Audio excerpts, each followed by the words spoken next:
Hello, everybody. Today I'm going to read the book called Mystery in the Moonlight in in Raz Kids. It's an app where you can read books. Written by Abigail LaMarine. Sounds like a French name. Illustrated by Tad Butler. Okay. Mystery in Moonlight. We're not going to read this. Chapter 1, Chapter 2, glossary.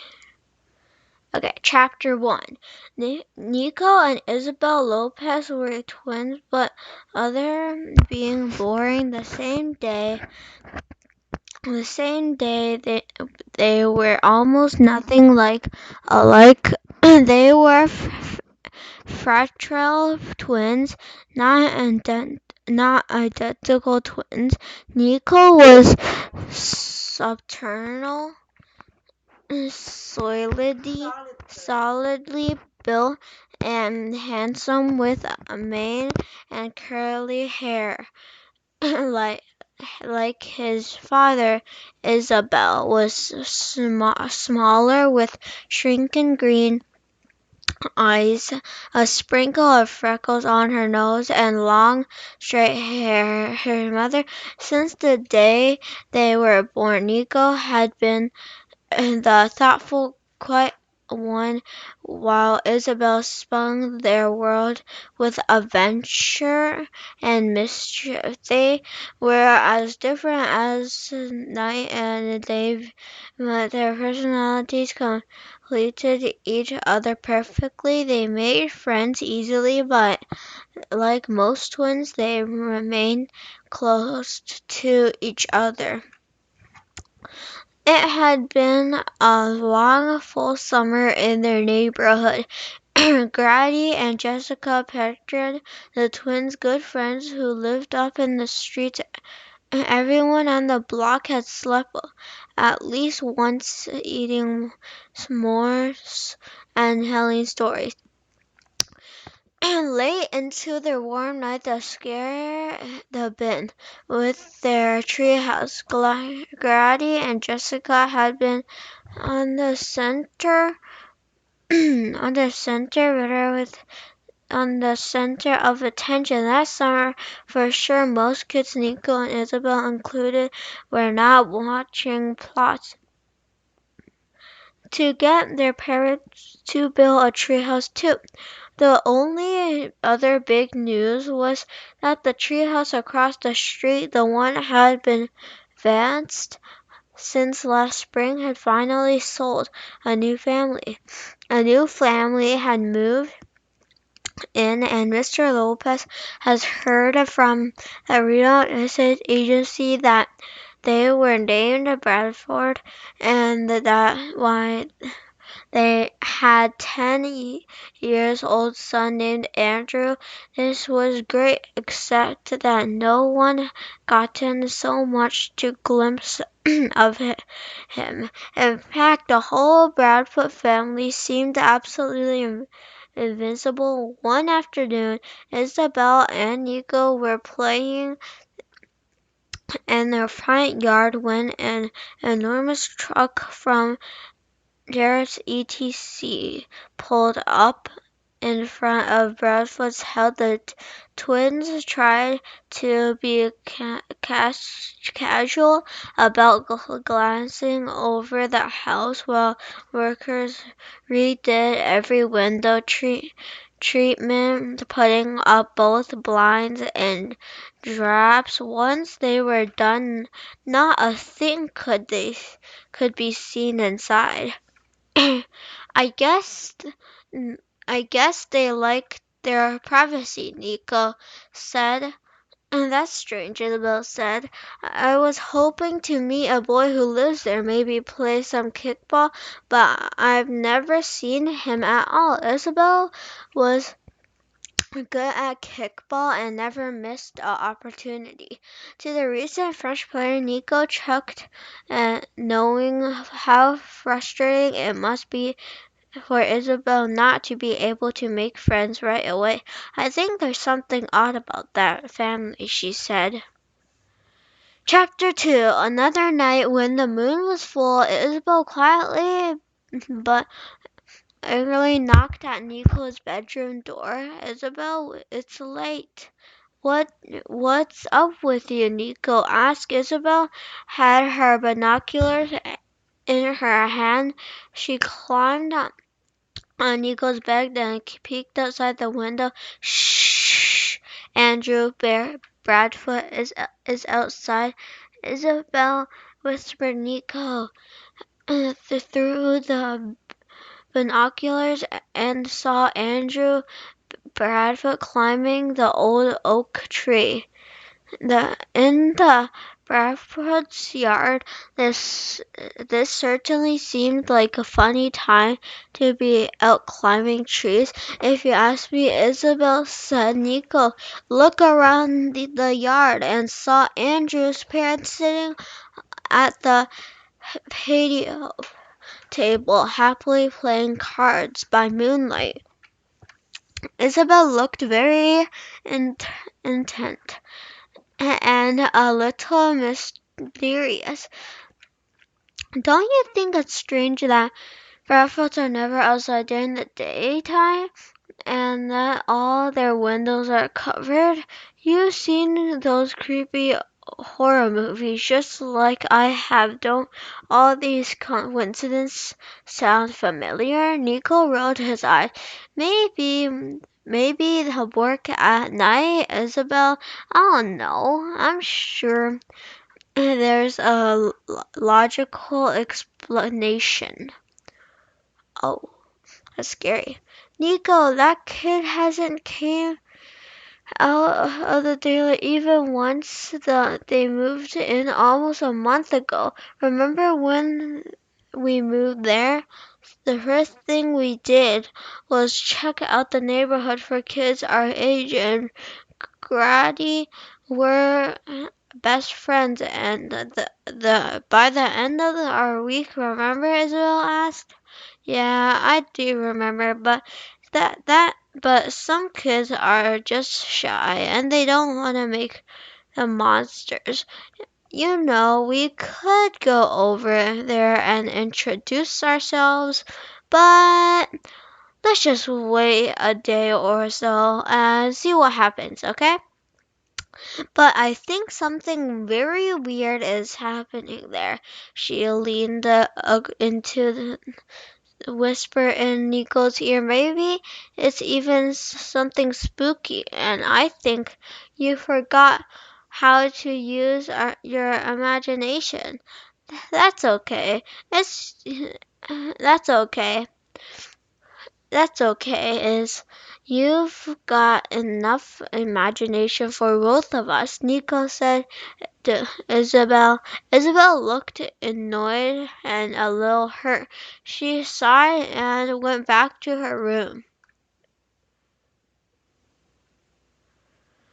Chapter 3. The next few days were a blur of activity as school began. Everyone was busy settling into their new routines. That first morning at the bus stop, all the kids watched the Barefoot House to see if Andrew would show. He didn't, and the Andrew mystery was soon lost in the shuffle of the first day jitters. And the finding out who everyone's teacher was going to be. The day was still long, however. There was some evening playtime left for the treehouse and lasting around time for finishing off the last of the wild blackberry barefoot at the least shining of the moonlight escaped the theories were many and wild, but most focused on blood-sucking monsters of one kind or another. One particular night, Nico, Isabel, Grady, and Jessica were playing a little twilight kickball with other kids from the neighborhood. Isabel nailed one straight over their heads and into the Barefoot's yard. Everyone looked towards house in stunned silence. Well, whispered Isabel bravely, I guess we had to climb over there and get it. Well, fine, but I'll have out once and for all if he's really a werewolf, a vampire, or what. That's okay. That is that's okay. It's getting dark. Let's wait until tomorrow, suggested Grady, kicking his toes off his sneakers into the ground and looking nervous. Jessica nodded, taking a step backwards. Look at her watch. It's late, she mumbled. No, Isabel, it's right. And Nico said, walking over and tapping his sister's hand. I'll go with her and let's see what's going on. Nico and Isabel shared a glance they shared many times before. They would always be there for each other no matter what. At the last evening, light was fading fast. As they cleared the fence to Sorrel, the Barefoot's yard, they heard the familiar high-pitched chattering of bats beyond the trees. The bats began their nightly hunt for food. They shared another glance. What's this a sign? They clutched each other's hand and tightly and headed for the far side of Barefoot property. There it is. Nico bent the ball from between some shrubs. Then he turned and stared. Isabel was quickly walking away from him toward the open sliding door on the patio. Isabel, come back! Just as she reached the tree's hole, a boy about their age appeared. Hi there, squeaked Isabel, and then she drew herself up straight and said firmly, You must be Andrew. I'm Isabel Lopez, and that chicken over there is my twin brother. So much for loyalty, grumbled Nico. Andrew seemed at a loss of her words, but finally managed a small hello. He didn't look like a werewolf or a vampire or any kind of monster at all. He did have a lot of freckles, and he was covered with clothing from head and toe. On one of the warmest nights of the year, but there was no fur or bloody fangs anywhere. Sorry to bust into your yard like this, but our ball went over the fence and Isabel's voice trailed off. Nico yelled from there. He stood. My sister wanted to see if you were a vampire since you never come out of the daytime. Isabel threw her hands over her face with embarrassment, but Andrew just stared to chuckle. Then Chuck turned into a very loud, long laugh. Well, you're honest, aren't you? And let me go get my mom and dad. They're probably wondering who I'm talking to. Then we can tell you about the big mystery. And Mr. and Mrs. Barefoot appeared a moment later. That introductions, the Barefoots explained the reason family a different schedule. Andrew has a condition called XP. The XP stands for extremopigmentism 0. Dermapigmentosum. His skin and eyes just can't tolerate light from the sun. He gets sunburn almost immediately and it takes a long time to heal. Other than that, he's just like you in every way. That's why you might see us outside late in the evenings enjoying things that are more fun without the complications of sunlight. Mr. Butterfly said, I'm pretty sure Moonlight is only Guy. Andrew added, it can make meeting other kids in a new place a bit challenging, especially in the summer. So glad you came. Isabel and Nico both saw at that this was a lot to swallow all at once, but suddenly Isabel's face lit up. Hey Andrew, since it's dark now, would you like to meet some more of the neighborhoods? This is really cool treehouse, and we play kickball. And Isabel laughed excitedly while Andrew's parents nodded with approval. She and Nico led Andrew towards his friends. As weeks passed, the sun began to set earlier in the evenings. That used to be one of the sad parts of autumn for Isabel and Nico, but now they have a reason to look forward to. Andrew Barefoot's Moonlight kickball games have become treehouse attraction fall.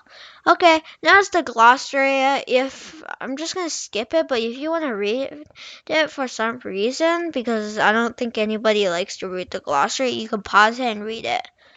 Okay. And also, by the way, Raz Kids give you like points and stuff. So, yep, I think it's it for today. Make sure to leave a like and subscribe, and see you